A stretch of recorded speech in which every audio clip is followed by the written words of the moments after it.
Today we are releasing ratings for 18 midsize SUVs that have been subjected to our new, tougher side crash test.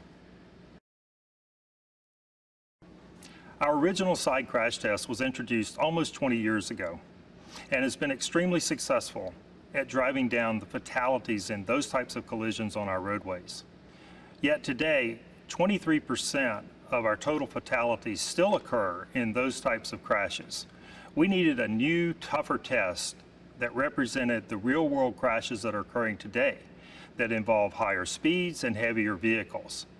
What we have done is develop a heavier barrier and are now running our tests at a higher speed. Those two factors combined create 82% net energy in our tests today. Overall, this group of vehicles performed reasonably well. 10 of the 18 vehicles received a good rating, 2 more of the vehicles received an acceptable rating, and we had no vehicles that received an overall poor rating.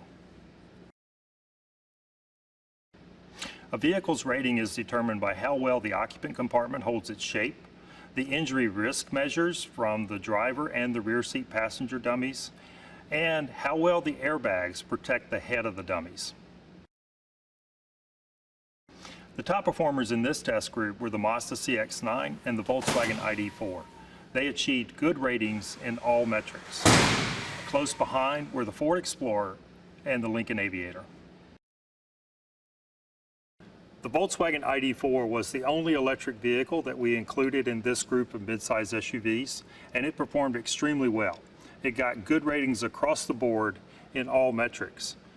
You can see here there was very little intrusion into the occupant compartment, and so the driver and the rear seat passenger were well protected. The injury measures from the dummies showed that there was very low likelihood of injury, and the airbags did a good job of protecting the heads of the dummies. The Jeep Wrangler is missing an important piece of safety equipment when it comes to side impact crashes. Currently, the vehicle is not designed to have an airbag for those sitting in the rear seat, resulting in significant injury. We've downgraded it to a marginal rating overall. The Nissan Murano was one of our worst performers in this group of midsize SUVs that we tested. It received a poor rating for the structure.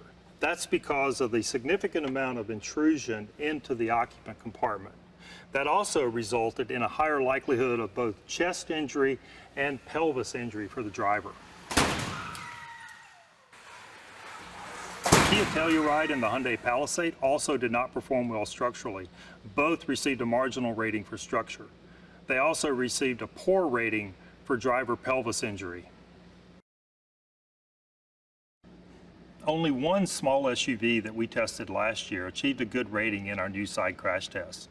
This group of midsize SUVs performed much better.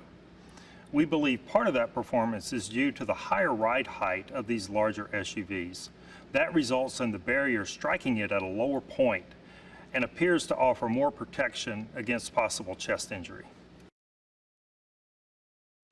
Consumers shopping for a midsize SUV and searching for the highest level of side crash protection have choices among the 2022 models that are available today, with more than half of the vehicles receiving a good rating in our new, tougher side crash test. The next class of vehicles we are testing are midsize cars. This includes top sellers such as the Honda Accord and the Toyota Camry.